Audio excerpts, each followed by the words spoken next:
और आइए आपको पहली खबर की ओर लिए चलते हैं। पीएम मोदी की फ्रांस की यात्रा खत्म हो गई है। इस यात्रा के दौरान भारत और फ्रांस के संबंधों की मजबूती ने एक नई इबारत लिखी है। वहीं पीएम मोदी फ्रांस के शहर मार्से में उन 10,000 भारतीय शहीद सैनिकों को श्रद्धांजलि अर्पित करने पहुंचे जो 1914 में फ्रांस की रक्षा के लिए लड़े थे। मार्से का एक कनेक्शन महान स्वतंत्रता सेनानी वीर सावरकर से भी है। ये रिपोर्ट देखिए। भारत की स्वतंत्रता में विशेष महत्व रखने वाला फ्रांस का शहर मार्से, जिसकी सरजमीन भारतीय वीर सपूतों की गौरव गाथा की आज भी गवाही देती है। सैकड़ों भारतीय शहीदों के स्मारक इस बात के सबूत है कि अपनी मातृभूमि से हजारों मील दूर मानवता की रक्षा के लिए कैसे उन्होंने अपने प्राण न्यौछावर कर दिए। राष्ट्रपति इमैनुअल मैक्रों के अनुसार 1914 में फ्रांस की रक्षा के लिए 1 लाख से अधिक भारतीयों ने जान की परवाह किए बिना खुद को जंग में झोंक दिया था। इनमें से 10,000 सैनिक ऐसे थे जो कभी वतन वापस नहीं लौट सके। इन्हें वीर सपूतों को पीएम मोदी ने अपने मार्से दौरे के दौरान नमन किया। पीएम मोदी ने मजाग्रस वार सिमेट्री में शहीद भारतीय सैनिकों को श्रद्धांजलि अर्पित की। प्रधानमंत्री मोदी ने भारतीय शहीदों के स्मारक पर तिरंगे की थीम वाले पुष्प चक्र अर्पित किए। इस स्मारक में 205 भारतीय सैनिकों की अंत्येष्टि की गई थी और इसका अनावरण 1925 में field marshal sir William Birdwood ने किया था। इस मौके पर प्रधानमंत्री मोदी के साथ फ्रांस के राष्ट्रपति इमैनुअल मैक्रों ने भी शहीदों को श्रद्धांजलि अर्पित की। पीएम मोदी ने विजिटर बुक में संदेश में लिखा कि सभी बहादुर सैनिकों ने अपने कर्तव्य का पालन किया और अदम्य साहस के साथ लड़े। उन्होंने बेहतर और शांतिप्रिय विश्व के लिए अपने खून का कतरा बहा दिया। उनमें से कुछ नहीं लौटे, लेकिन उनकी वीरता को आने वाले समय में याद किया जाता रहेगा। उनकी बहादुरी कभी भुलाई नहीं जा सकती। भारत के लिए मार्से की एक और पहचान है, जहां महान स्वतंत्रता सेनानी वीर सावरकर की वीरता की कहानी दर्ज है। यहीं वीर सावरकर ने अंग्रेजों की गिरफ्त से भाग निकलने में सफल हुए थे। दरअसल उन्हें लंदन से गिरफ्तार कर जहाज से भारत लाया जा रहा था। मार्से पहुंचने पर उन्होंने जहाज से छलांग लगा दी। पुलिस गोलियां बरसाती रही। बिना डरे बिना रुके सावरकर शहर पहुंच गए। फ्रांसीसी अधिकारी से बताया कि वे राजनीतिक कैदी हैं। हालांकि उसने छल से उन्हें अंग्रेजों को सौंप दिया, लेकिन मार्से की धरती पर वीरता की ये कहानी हमेशा हमेशा के लिए अमर हो गई, जिसे आज पीएम मोदी ने फिर से याद किया है। हमारे साथ जुड़ रहे हैं ambassador SR Tayal, farmer senior diplomat हैं, विदेशी मामलों के जानकार हैं। उनसे हम बातचीत करेंगे। तायल साहब, अगर हम पीएम मोदी के फ्रांस दौरे की बात करें और मार्से में क्या भारत की आज़ादी का कनेक्शन है, कैसे वहाँ पर जो भारतीय सैनिक हैं वो वहाँ पर शहीद हुए थे, इस बारे में हम बात करेंगे। लेकिन पहला सवाल मैं आपसे ये जानना चाहता हूँ कि ये यात्रा कितनी महत्वपूर्ण थी। भारत और फ्रांस के बीच में संबंधों को अब एक और नई ऊंचाई मिली है, कैसे आप इसको एक्सप्लेन करेंगे? ये यात्रा बहुत ही महत्वपूर्ण है क्योंकि फ्रांस की जो विदेश नीति है वो एक इंडिपेंडेंट विदेश नीति है और हमेशा से उसने कभी किसी और देश का पूरी तरह से साथ नहीं दिया है कि दूसरे देश ने कुछ कहा और अगर अमेरिका ने कुछ कहा तो फ्रांस भी वही करेगा। हमें याद रखना चाहिए कि जैसे तारापुर में जब हैवी वाटर की आवश्यकता पड़ी थी, अमेरिका ने बैन लगा दिया था तो फ्रांस ने दिया। उसके बाद 1998 में जो परमाणु परीक्षण हमारे हुए, सारे पाश्चात्य जगत ने भारत का सैंक्शन लगाए, बायकॉट करने का प्रयत्न किया, पर फ्रांस ने कभी ऐसा नहीं किया। तो फ्रांस एक इंडिपेंडेंट विदेश नीति की महत्व समझता है। और जिस तरह हमने एआई समिट में भी देखा कि कहीं ना कहीं फ्रांस जो भारत का एक ध्येय है ग्लोबल साउथ को सपोर्ट करने का, उसका पक्ष रखने का, वो फ्रांस भी ये चाहता है और इसीलिए उन्होंने प्रधानमंत्री मोदी को अपना समिट में को चेयर बनाया। आप इंटरनेशनल सोलर अलायंस देख लीजिए। तो मैं समझता हूं कि विश्व के पटल पर फ्रांस और भारत का साथ आना सहयोग करना, ये भारत के लिए तो महत्वपूर्ण है ही, पूरे ग्लोबल साउथ के लिए बहुत महत्वपूर्ण है। अगर हम बायलैटरल रिलेशंस की तरफ जाएं तो देखिए, चाहे वो मिराज हो, तब से अब रफाल, इस समय हमारी भारतीय वायुसेना की बैकबोन इस समय रफाल है। और जो परमाणु ऊर्जा की जो बात हो रही है उसमें जैतापुर का तो है ही एक बहुत बड़ा न्यूक्लियर पावर स्टेशन, पर जो मॉड्यूलर पावर, न्यूक्लियर पावर, उनकी जो बात हो रही है उस वही भविष्य है। क्योंकि आर्टिफिशियल इंटेलिजेंस में भी भारत और फ्रांस साथ काम करेंगे, उसके लिए सर्वर्स वगैरह के लिए बहुत अधिक ऊर्जा की आवश्यकता होती है, जो शायद ये मॉड्यूलर पावर स्टेशन से ही आ सकती है। उसके बाद आप हेल्थ की तरफ देखें, उसमें भी आगे देखा, दोनों देश मिलकर भविष्य की तरफ देख रहे हैं। चाहे वो आर्टिफिशियल इंटेलिजेंस हो, उस पर एक डिक्लेरेशन हुआ है, उसमें देखिए बहुत ही एक महत्वपूर्ण मुद्दा है जिसमें भारत और फ्रांस साथ है।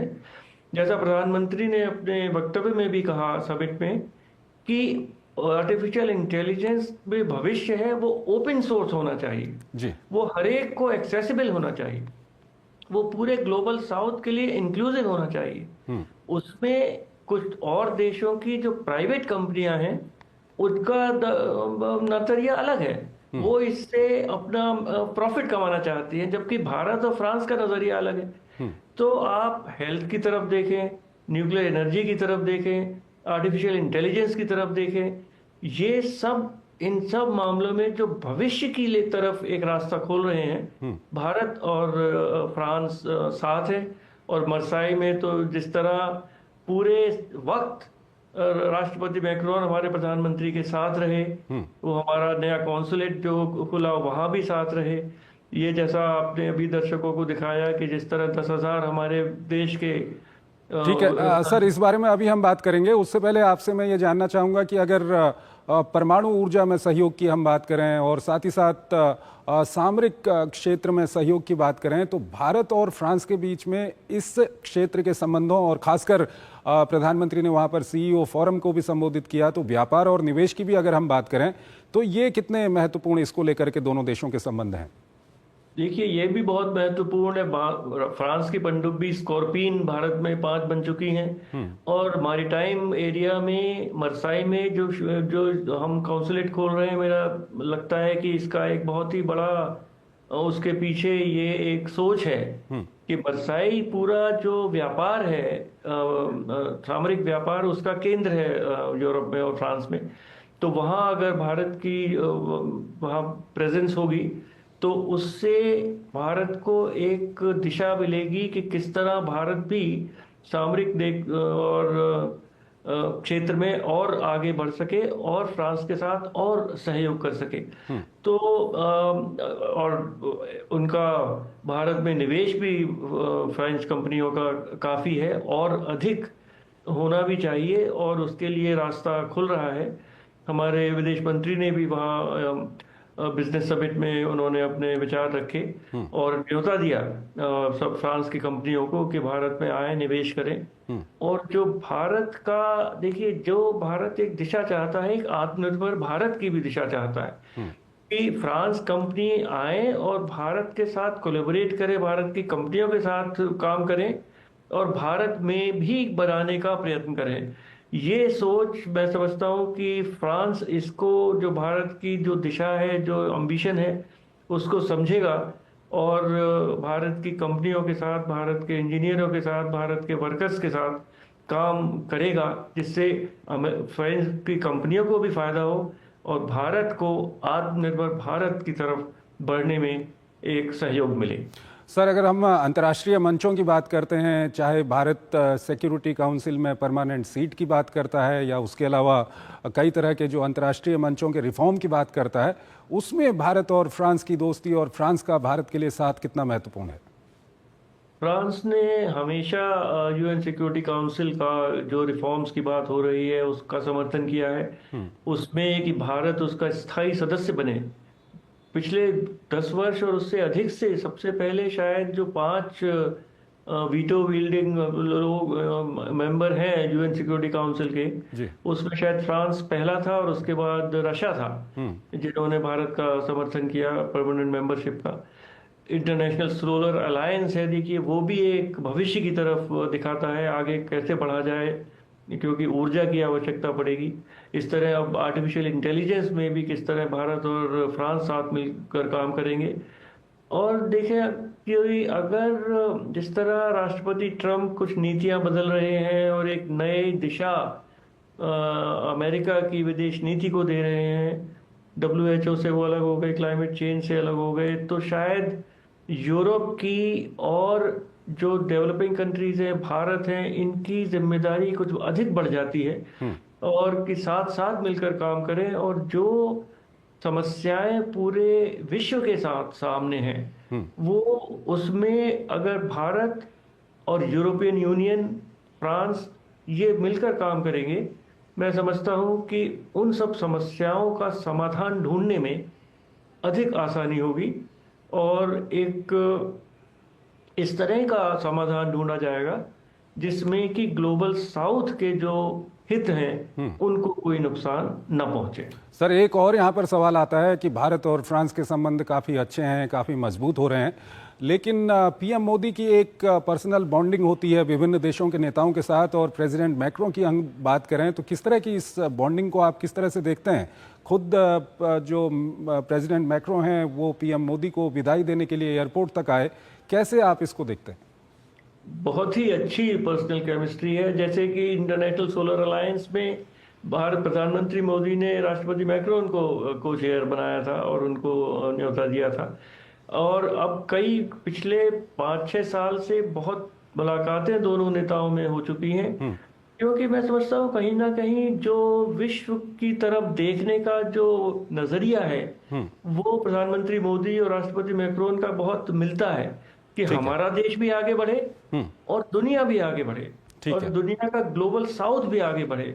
मैं समझता हूं कि केवल अपनी तरफ हम ना भारत प्रधानमंत्री हमारे देखते हैं, ना राष्ट्रपति मैक्रोन देखते हैं, इसलिए दोनों में एक एम्पैथी कहिए, एक दूसरे को समझ के और साथ चलने का एक इनका परिप्रेक्ष्य है, और इस तरह एक केमिस्ट्री जिसको कहते हैं। ठीक है सर, और एक जो अंतिम सवाल मैं आपके सामने रखना चाह रहा हूं वो मार्से को लेकर के है। मार्से में शहीद सैनिकों की वहां पर यादें हैं, इसके अलावा वीर सावरकर से भी वो जगह जुड़ी हुई है।